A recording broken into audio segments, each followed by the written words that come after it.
8면에 기록되어져 있는 사무엘상 7장 12절에서 14절까지에 있는 말씀을 통해서 오늘 우리에게 주시는 그 하나님의 깊은 뜻, 하나님의 그 교훈의 말씀들을 통해서 한 해를 마무리하고 새로운 한 해를 준비하는 이 계절이 되실 수 있으시기를 바랍니다. 우리 사무엘상 7장 11절 14절까지 있는 말씀을 먼저 봉독해 드립니다. 사무엘이 돌을 취하여 미스바와 센 사이에 세워 이르되 여호와께서 여기까지 우리를 도우셨다 하고 그 이름을 에베네셀이라 하니라. 이에 블레셋 사람들이 굴복하여 다시는 이스라엘 지역 안에 들어오지 못하였으며 여호와의 손이 사무엘이 사는 동안 블레셋 사람을 막으심에 블레셋 사람들이 이스라엘에게서 빼앗았던 성읍이 에그론부터 가드까지 이스라엘에게 회복되니 이스라엘이 그 사방 지역을 블레셋 사람들의 손에 도로 찾았고 또 이스라엘과 아모리 사람 사이에 평화가 있었더라. 아멘. 한 해를 마무리하는 이 시점에 우리가 서 있습니다. 연말 연시를 보내면서 우리 그리스도인들이 가져야 할 우리 성도들의 송년은 어떠한 마음, 어떠한 생각을 가지고 있어야 하겠느냐라고 하는 것을 우리가 깊이 묵상해 볼 때에 오늘 이 본문 말씀 사무엘상 7장 12절에서 14절까지에 있는 말씀, 특별히 에베네셀이라고 하는 사자 성어가 이 말이 이 계절에 이때에 우리 성도들이 간직하고 있어야 할, 가져야 할 아름다운 송년의 모습이 아닌가라고 하는 생각을 해보게 됩니다. 여러분, 에베네셀의 뜻이 무엇입니까? 그 어원적인 뜻을 그대로 이야기한다면 도움의 돌이라고 하는 이야기입니다. 도움의 돌. 그런데 이 도움의 돌을 풀어서 설명하면 오늘 본문에 있는 것처럼 여호와께서 여기까지 우리를 도우셨다라고 하는 이야기입니다. 하나님이 여기까지 우리를 도우셨습니다. 그래서 우리는 이 고백을 이 시간 한 해를 마무리하고 새로운 한 해를 준비하는 이 계절에 우리가 간직해야 한다라고 하는 것입니다. 하나님의 도움으로 지금까지 살았다라고 하는 것, 하나님의 도움으로 지금까지 나아왔다라고 하는 것, 우리가 부정할 수 없는 그러한 이야기입니다. 그래서 이 에베네셀, 이 단어가 우리 신앙의 중심에 자리 잡아야 한다라는 것입니다. 특별히 사건과 사고가 많았던 지난 한 해를 돌아보면서 우리 성도들이 가지고 있어야 할 송년의 모습이 바로 이 에베네셀이다라고 하는 것입니다. 오늘 본문이 바로 이 에베네셀이란 말이 처음 사용된 그러한 사건이 기록이 되어져 있습니다. 12절에서 우리에게 그것을 알려주거든요. 사무엘이 온 백성과 함께 미스바의 센 사이에 돌을 세워 에베네셀이라 부르고 하나님이 여기까지 우리를 도우셨다라고 하는 기념비를 세웠다라고 하는 것입니다. 여러분, 이스라엘 백성들은요, 커다란 일이 있을 때마다, 커다란 사건이 있을 때마다 기념비를 세웁니다. 여호수아가요, 요단강을 건너고 요단강에 12돌을 세웠습니다. 그리고 이스라엘 백성들이 하나님께서 우리를 가나안으로 인도하시고 요단강을 건너게 하셨다라고 하는 이를 기념하기 위해서 기념비를 세웠다라는 것입니다. 오늘도 마찬가지입니다. 사무엘이요, 이스라엘 백성들과 미스바와 센 사이에서 에벤에셀이라고 하는 기념비를 세웠다라는 것입니다. 사실 이스라엘 백성들이 이곳까지 올 때에 많은 우여곡절이 있었습니다. 그런 모든 과정을 지나 에벤에셀에 그 기념비를 세웠던 것입니다. 그러면서 본문은 기념비를 세운 이후에 어떤 일이 임하게 되었는가라고 하는 것을 우리에게 보여주고 있는 것이 오늘 본문의 이야기입니다. 그렇다면 이 에벤에셀, 여호와께서 여기까지 우리를 도우셨다라고 하는 에벤에셀의 기념비는요, 어떠한 의미를 가지고 있느냐라고 하는 것입니다. 첫째는 에벤에셀은요, 받은 은혜를 잊지 말라라고 하는 것입니다. 자, 오늘 본문 13절 말씀에 보면 이렇게 기록합니다. 뭐라고 기록합니까? 이에 블레셋 사람들이 굴복하여 다시는 이스라엘 지역 안에 들어오지 못하므로 여호와의 손이 사무엘이 사는 날 동안 블레셋 사람들을 막으시매라고 기록하고 있습니다. 여러분, 사무엘이 사는 동안 전쟁이 없었습니다. 이 돌을 보면서 모든 백성들은 하나님이 도우셨다라고 하는 사실을 잊지 않게 하는 의미를 가지고 있습니다. 이스라엘은요, 두 번의 큰 전쟁을 치릅니다. 그런데 싸울 때마다 이스라엘이 번번이 패배합니다. 그 패배의 원인은 이스라엘의 범죄 때문이었던 것입니다. 그래서 사무엘은 온 백성을 미스바에 모이게 하고 이스라엘은 눈물과 통곡으로 자신의 죄를 회개하고 하나님의 도움을 간절히 구하는 그러한 기도를 사무엘과 온 이스라엘 백성들이 드리게 됩니다. 하나님은요, 이스라엘 백성들의 기도를 결국엔 들어주십니다. 그리고 하나님의 손이 블레셋을 불복시키시고 승리를 이루게 하셨다라고 하는 것입니다. 심지어는요, 이스라엘 백성들이요, 하나님께서 임재하시는, 하나님께서 거하시는 법궤까지도 빼앗겨버리는 그러한 일을 이스라엘 백성들은 경험하게 된다라고 하는 것입니다. 그럴 때에 이스라엘 백성들은 하나님께 기도하고 하나님께서는 이스라엘 백성들에게 은혜를 주시어서 그 모든 것들을 오늘 회복시켜 주고 계시다라고 하는 것입니다. 사랑하는 성도 여러분, 이 에벤에셀이라고 하는 의미 속에는요, 하나님의 은혜를 잊지 말라라고 하는 것입니다. 하나님의 베푸신 은혜를 잊어버리지 말아라라고 하는 그러한 의미를 가지고 있다라고 하는 것입니다.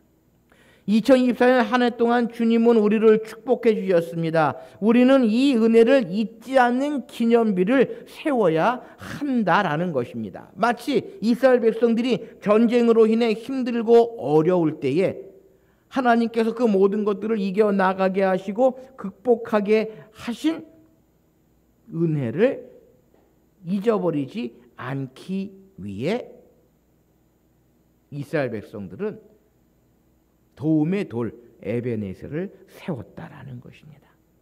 여호수아도 마찬가지입니다. 요단강을 건너고 나서 애굽 군대가 쫓아오는 그 상황 가운데에서도 힘들고 어려운 그러한 일들 가운데에서도 광야의 삶 가운데에서도 지나온 모든 시간들을 돌아보면서 모세가 이루었던 그 광야의 생활, 또 앞으로 나아가야 할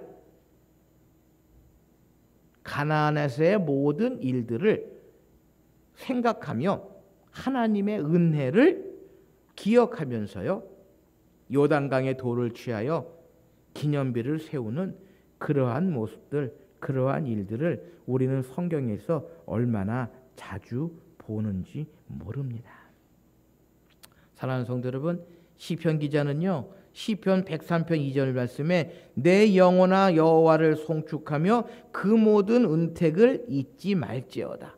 그 모든 은혜를 잊지 말지어다라고 우리에게 권면합니다. 욥기 36장 24절 말씀에 보면요, 그대는 하나님께서 하신 일을 기억하고 높이라. 잊지 말지어다. 인생이 그의 일을 찬송하였느니라 라고 노래하고 있다라고 하는 것입니다. 여러분, 우리가 무엇을 기억하기 위해서는 반드시 상징적인 무엇인가가 있어야 합니다. 아마 그런 경험들이 있으실 거예요. 달력에 생일을 잊지 말라고 그 생일날 빨간 펜으로 커다랗게 동그라미를 쳐 보았던 그러한 경험들이 아마 있으실 것입니다. 무엇입니까? 잊지 않기 위해서는 무엇인가 상징적인 눈으로 보일 수 있는 그러한 것들이 필요하다라는 것입니다. 사랑하는 성도 여러분, 2024년 우리가 하나님의 은혜를 잊지 않기 위해 우리의 마음속에 새기는 상징적인 기념비가 우리에게도 있어야 한다라고 하는 것입니다. 바로 이 에벤에셀, 이스라엘 백성들이 세웠던 이 기념비는요, 그 속에 하나님의 은혜를 잊지 말라라고 하는 그러한 의미가 담겨져 있다라고 하는 것입니다. 두 번째로 이 에벤에셀의 의미는요, 감사하는 믿음, 감사하는 신앙의 의미가 있다라고 하는 것입니다. 오늘 보면 14절 말씀에 보면은요, 블레셋 사람들이 이스라엘에게서 빼앗았던 성읍이 에그론에서 가드까지 이스라엘에게 회복되니라고 기록하고 있습니다. 무슨 이야기입니까? 이스라엘 백성들이 전쟁으로 인하여 빼앗겼던 그 성읍들을 하나님께서 이스라엘에게 회복시켜 주셨다라고 하는 것입니다. 그래서 은혜를 생각하는 것뿐만이 아니라 그 은혜에 감사해야 한다라고 하는 것입니다.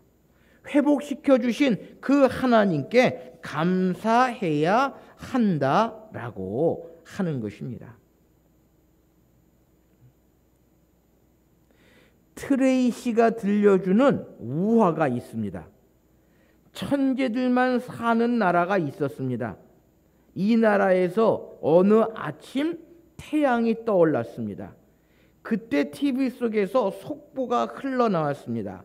속보를 알려드립니다. 오늘도 어제와 같이 태양이 떠올랐습니다. 그랬더니 이 뉴스를 보는 모든 사람은 저마다 손뼉을 치면서 감탄했습니다.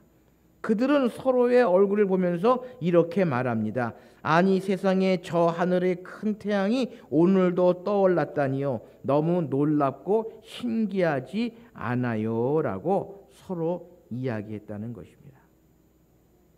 여러분, 우리가요, 감사를 잃어버리면, 감사를 잊어버리면 불평과 불만과 원망밖에 나오지 않습니다.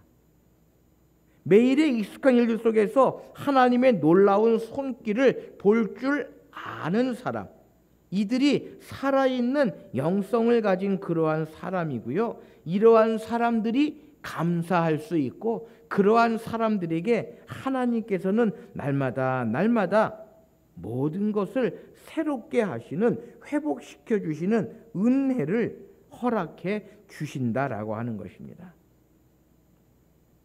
우리가 잃어버리고 살아가는 것이 많이 있지만 그 가운데 하나가 감사하는 마음을 잊어버리고 살아갑니다. 불평과 불만은요, 우리를 병들게 합니다. 그래서 교회 안에 많은 문제들이 생기고 힘들고 어려운 일이 생기는 원인 중에 하나가 바로 감사가 적어지기 때문이다라고 하는 것입니다. 독일의 유명한 신학자요 설교자인 헬무트 딜리케라고 하는 목사님은요, 제2차 세계대전 당시 폭격으로 폐허가 된 함부르크 시내를 걷고 있을 때 어느 중년의 부인으로부터 이러한 이야기를 들었다고 합니다. 어젯밤 폭격으로 제 남편이 희생되었습니다. 그의 시신을 아무리 찾아도 찾을 수 없고 다만 그의 모자만 발견되었습니다. 하지만 저는 지난 주일 남편과 함께 예배드릴 수 있었고 목사님의 설교를 들을 수 있었던 것에 하나님께 감사드립니다 라고 이야기를 하더라는 것입니다. 어떠한 상황, 어떠한 여건, 어떠한 형편 가운데에서도 그것에 감사할 수 있는 마음, 그것이 바로 하나님께서 우리에게 주시는 에벤에셀의 모습이다라는 것입니다. 주신 자도 여호와시요 취하시은 자도 여호와시니 오직 여호와의 이름을 찬송하리로다. 이것이 바로 신앙의 태도입니다. 한 해를 마무리하고 새로운 한 해를 준비해야 하는 이 계절에 우리가 가져야 할 에벤에셀의 신앙이다라고 하는 것입니다. 감사하는 마음으로 한 해를 마감할 수 있어야 하는 것입니다. 감사할 때 어려움이 닥쳐와도 예방하게 되고요. 우리 속에 독소가 생겨도 없앨 수 있고요. 나아가 우리 사회 속에서 썩어가는 방부제 역할, 소금의 역할을 할 수 있다라고 하는 것입니다. 어수선하고 혼탁한 이 시대의 모습 속에서, 사건들 속에서 감사하는 소리를 전혀 우리는 찾아볼 수 없는 것입니다. 성경은 우리에게 이야기합니다. 범사에 감사하라. 이것이 그리스도 예수 안에서 너희를 향하신 하나님의 뜻이니라 라고 우리에게 권면합니다. 바로 이스라엘 백성들의 이 에벤에셀의 기념일 속에는요, 하나님 베푸신 은혜와 사랑에 감사하여야 함을 우리에게 분명히 말씀하고 있다라고 하는 것입니다. 마지막으로 이스라엘 백성들의 이 에벤에셀의 모습 가운데에는요, 우리에게 평화로운 그러한 시간, 그러한 일들을 하나님께서 허락해 주실 것이다 라고 하는 믿음의 모습, 신앙의 모습이 들어 있는 것입니다. 오늘 14절 하반절 말씀에 보면은요, 이스라엘이 그 사방 지역을 블레셋 사람들의 손에서 도로 찾았고 또 이스라엘과 아모리 사람 사이에 평화가 있었더라라고 기록합니다. 바로 에벤에셀의 신앙과 고백 가운데에 나타난 마지막 결과는요, 은혜를 기억하고 또한 감사하고 하나님께서 회복시켜 주시는 그 모든 것들 속에는 평화가 그들에게 임했다라고 하는 것입니다. 바로 성경은 이것을 놀랍게 이스라엘과 우리에게 심어 주신다라고 하는 것입니다. 에벤에셀은요, 이스라엘과 아모리 사람 사이에 평화를 주었습니다. 오늘날 세계는 전쟁으로 고통을 받고 있습니다. 전쟁이 나라 간 싸움이요, 한 나라 안에서도 권력 다툼의 전쟁을 하고 있습니다. 또한 경제 역시 전쟁입니다. 온 세상이 전쟁이라고 해도 과언은 아닙니다. 이러한 세상의 모든 사람들은 평화를 간절히 원합니다.